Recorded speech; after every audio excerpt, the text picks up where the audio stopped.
Bonsoir à tous, ravi de vous retrouver sur Monaco Info en ce lundi 4 septembre. J'aurai le plaisir désormais de vous retrouver du lundi au jeudi pour votre JT. Mais sans plus attendre, voici les titres qui seront développés dans ce journal. L'héliport de Monaco fait le bilan de la saison estivale, les chiffres sont stables, nous le verrons dans quelques instants. J-7 avant la rentrée scolaire en principauté, Bruno Humbeck, psychopédagogue, nous livrera ses conseils pour vivre une rentrée en douceur, aussi bien du côté des enfants que du côté des parents. La France confirme au challenge Princesse Gabriella, la doublette tricolore tenante du titre a remporté cette compétition 100% féminine de pétanque. Geneviève Berthy, directeur de la communication, viendra nous dévoiler la grille de rentrée de Monaco Info. Puis à la fin de ce journal, nous vous emmènerons dans les coulisses de l'un des restaurants les plus emblématiques de la Principauté, le Louis XV, Alain Ducasse, à l'Hôtel de Paris. Avant de développer ces titres, regardez ces images tournées ce dimanche. La Principauté commémorait le 79e anniversaire de sa libération. Le 3 septembre 1944, Monaco était libéré par les troupes américaines et les forces françaises de l'intérieur. Retrouvez d'ailleurs sur nos réseaux l'interview de Thomas Fouilleron avec qui nous sommes revenus sur cette date historique pour la Principauté. Plusieurs hommages ont eu lieu pour honorer ce devoir de mémoire et ce en présence de personnalités monégasques. Et comme vous pouvez le voir à l'image, il y avait également des participants portant des uniformes de la Seconde Guerre mondiale. La saison estivale est terminée pour l'héliport de Monaco. Depuis mai, les lieux ont accueilli 22 000 passagers, une affluence similaire à celle de 2022, mais qui n'atteint pas tout à fait le niveau d'avant Covid. Une saison estivale surtout marquée par des rénovations, expériences passagers, sécurité, conditions d'accueil, confort, mais aussi les aspects écologiques. Plus de détails dans ce reportage d'Émilie Flamin et Lionel Bernardi. Dis-moi papa, tu peux passer avec la tour de Nice à tout à l'heure. Autorisation de décoller, autorisation d'atterrir, des appels comme celui-ci, l'héliport de Monaco, en a reçu une centaine par jour durant cette saison estivale.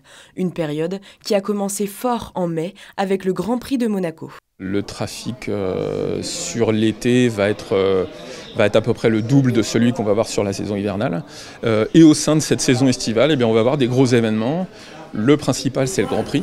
On peut accueillir plus de 800 vols sur une journée, alors que, comme je vous le disais tout à l'heure, une journée moyenne estivale, ça va être 100-110 vols par jour. Donc vous voyez, les proportions sont vraiment énormes. Après, il y a d'autres événements marquants qui vont être des congrès, des événements qu'on a en principauté. 22 000 passagers au total sur les 4 derniers mois. Une saison estivale semblable à l'année dernière, mais qui n'est pas encore au niveau d'avant Covid, avec 80% du trafic en nombre de vols par rapport à 2019.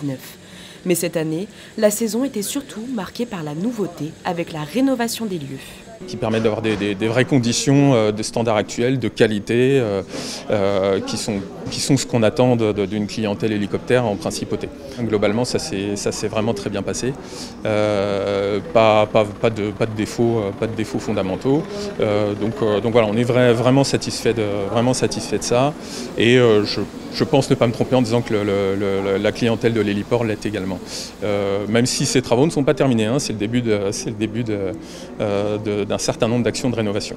Même si la saison d'été est terminée, l'héliport devrait connaître des hausses de fréquentation durant de grands événements monégasques.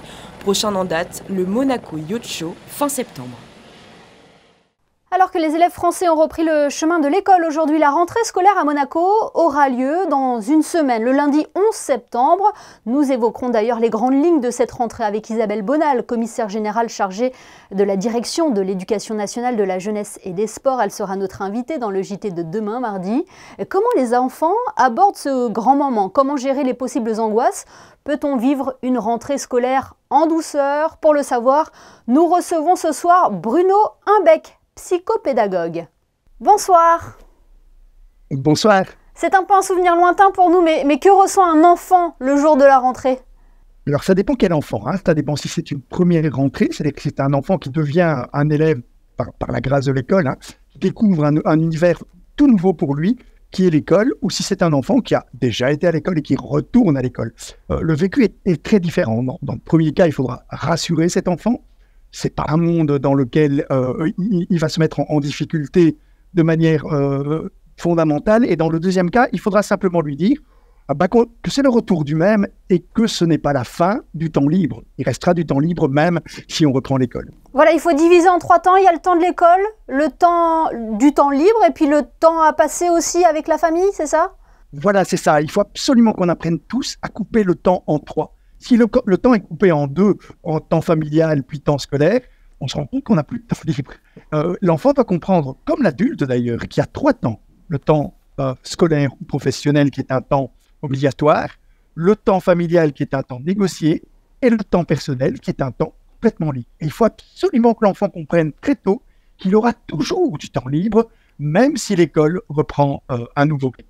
Alors pour une première rentrée scolaire, comment préparer au mieux nos enfants? Est-ce qu'on, par exemple, on va faire le chemin de l'école quelques jours avant la rentrée? Alors, tout dépend de votre niveau d'anxiété personnelle aussi en tant que parent à gérer. Ce qui est très compliqué pour un enfant, c'est d'entendre un parent lui dire « n'aie pas peur », alors que le parent lui-même a des craintes. Donc, si ça vous rassure aussi de faire la route avec l'enfant, pourquoi pas? C'est ce qu'on appelle une anxiété partagée. Mais ce qui est important, c'est de pouvoir accepter l'idée que l'enfant ait de l'anxiété et qu'on en ait aussi, pour pouvoir en parler l'un et l'autre. Les papas, les mamans ont aussi leur dose d'anxiété, de peur par rapport à l'école. C'est important de le dire. Tous les deux, on a ce qu'on va devoir contrôler, c'est-à-dire cette anxiété par rapport à ce qui nous fait sortir du temps de vacances, qui est un temps beaucoup plus détendu pour les uns comme pour les autres. L'important, c'est le dialogue. Pour certains, la peur prend souvent le dessus. C'est ce qu'on appelle la phobie scolaire. Qu'est-ce que l'on peut faire dans ces cas-là?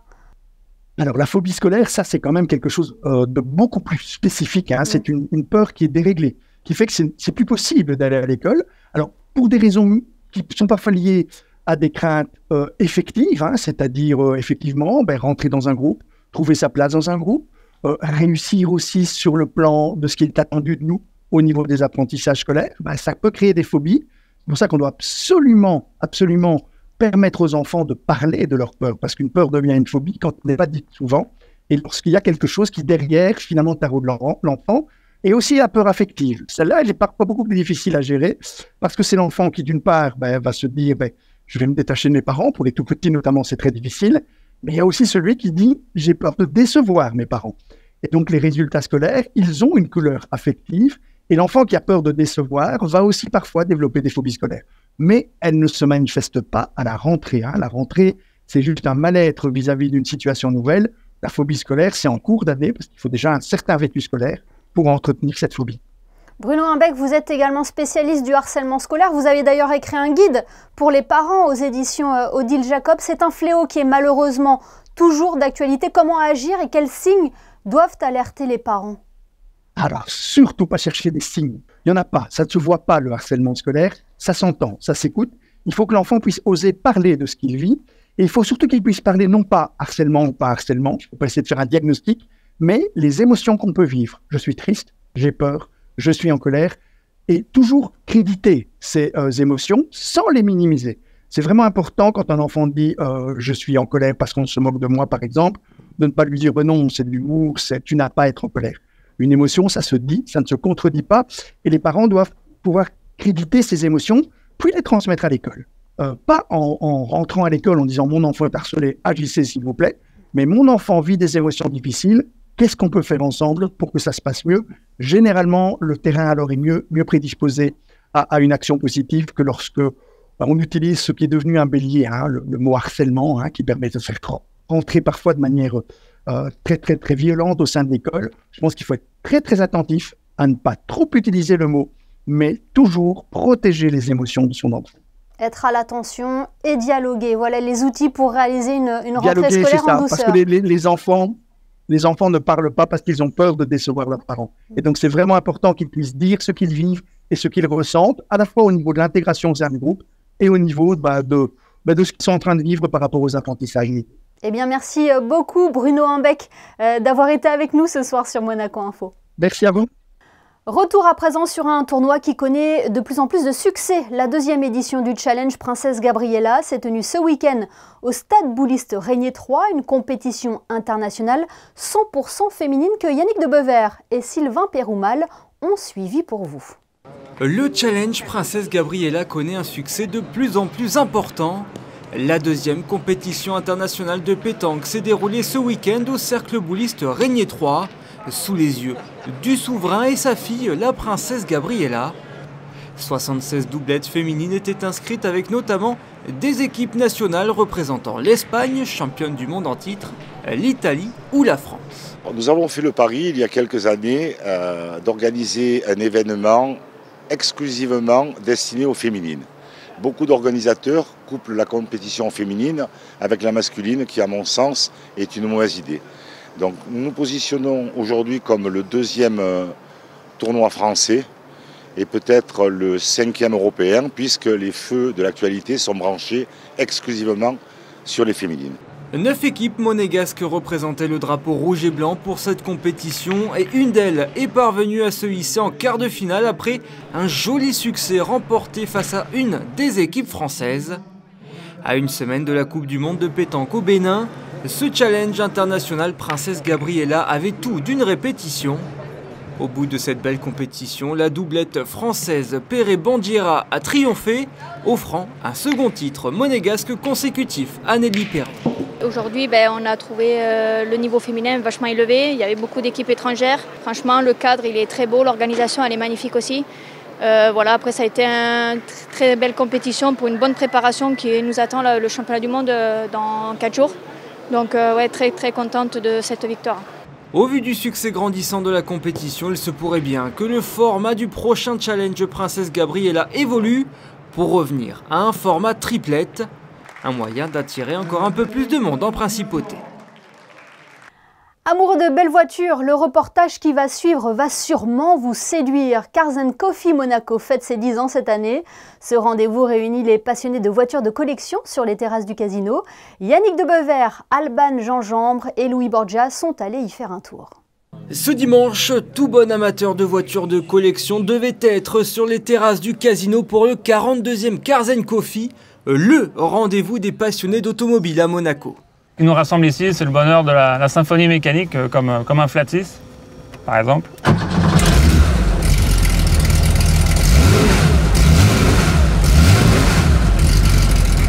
Le ton est donné, que l'on aime le style des italiennes ou la mécanique des américaines, peu importe, il y en a pour tous les goûts.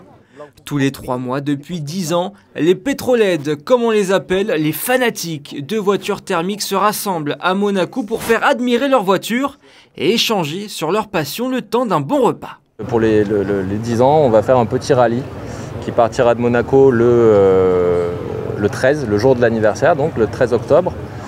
Nous partons dans l'arrière-pays chez un monégasque qui s'appelle Alain Ducasse, à la Bastide de Moustier, qui est son tout premier lieu qu'il avait acheté. On fait le dîner là-bas, disons, on dort là-bas et on revient par une autre route, par les gorges du Verdon le lendemain, donc ça va être sympa.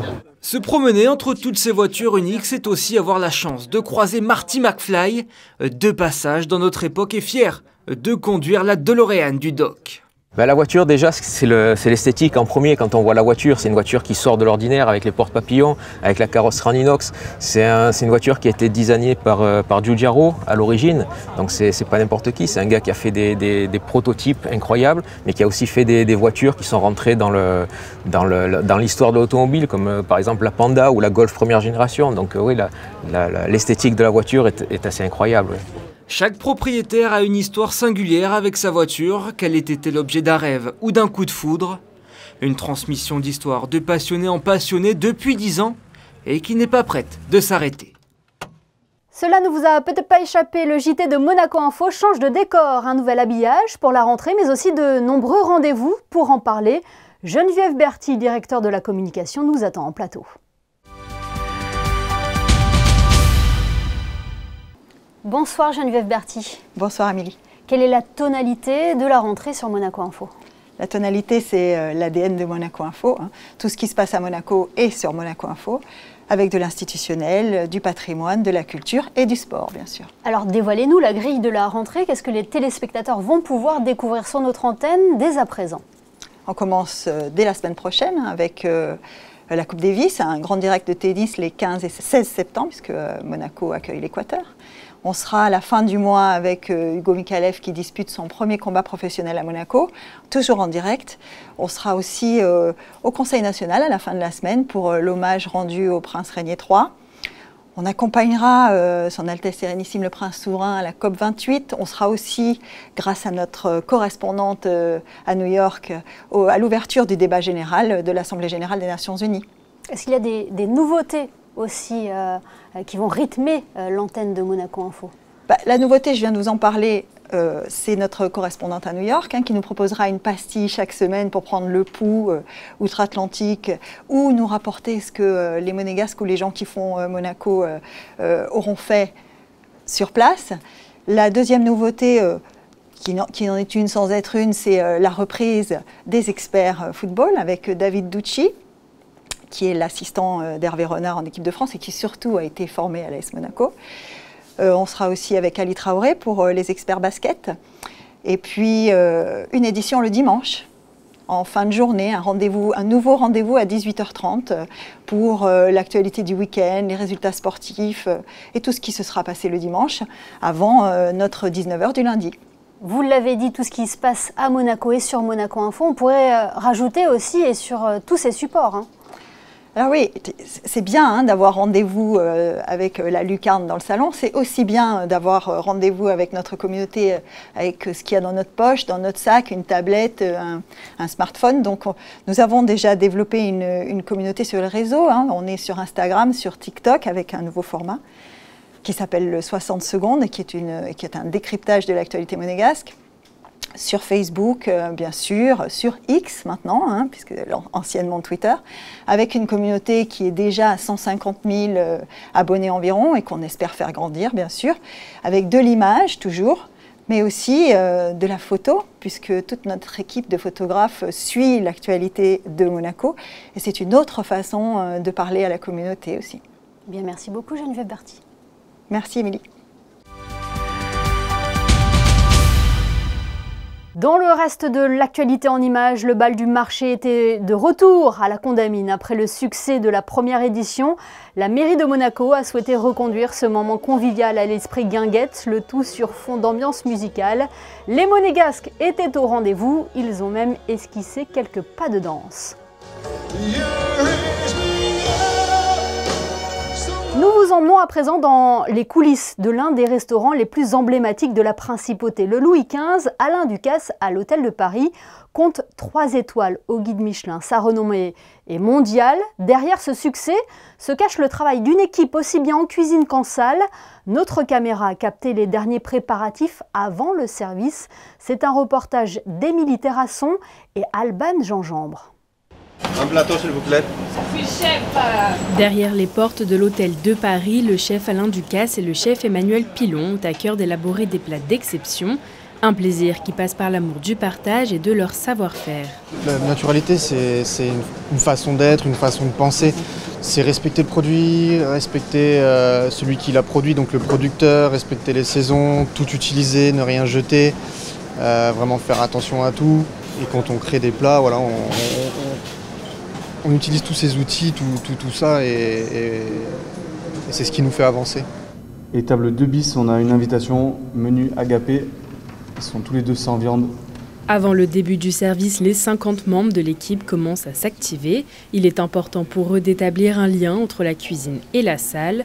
Pour chacune des tables, les noms et les habitudes alimentaires des convives sont soulignés et étudiés. Bon service. Bon service. Bon service. Bon service. À nous, en très peu de temps, de réussir à comprendre pourquoi la personne que nous recevons est là. Est-ce que c'est pour une occasion particulière? Est-ce que c'est un repas d'affaires, un repas de famille? Voilà, donc c'est effectivement en 10 secondes, 20 secondes, 30 secondes où tout se joue. Chaque personne a forcément un intérêt lors de sa venue, mais qu'est-ce qu'il vient chercher? Et après, pour pouvoir le guider à travers notre carte et à travers les mets que nous allons pouvoir leur proposer. Un service digne d'un ballet qui met en scène la sommellerie, la pâtisserie, la cuisine et le service, le tout dans une atmosphère unique. Une atmosphère unique qui fait la réputation de l'établissement. Voilà pour l'actualité en Principauté. Jetons un coup d'œil à vos prévisions météo maintenant. Bonsoir Julia Vial, quelle est la tendance pour la journée de mardi ? Bonsoir Émilie, bonsoir à tous. Un grand soleil brillera encore demain toute la journée en principauté. L'été est donc toujours bel et bien présent en ce début septembre, à l'image des températures qui oscilleront entre 19 et 25 degrés. Il vous sera aussi possible de profiter de la mer puisqu'elle sera encore bonne avec 22 degrés au compteur. Demain, les Raïssa seront à l'honneur. Pensez à leur souhaiter une bonne fête. Merci Julia et merci à vous de nous être fidèles chaque soir sur Monaco Info. Retrouvez ce journal ainsi que toutes nos précédentes éditions sur notre chaîne YouTube. Dans quelques instants, retrouvez les experts du foot. Pour leur retour à l'antenne, Christophe Paco et David Ducci reviendront notamment sur la belle victoire de l'AS Monaco face à Lens ce week-end. On referme ce journal comme nous l'avons commencé avec des photos des commémorations de la libération de Monaco. Photos signées ce soir Stéphane Dana. Passez une excellente soirée et à demain pour une nouvelle édition sur Monaco Info.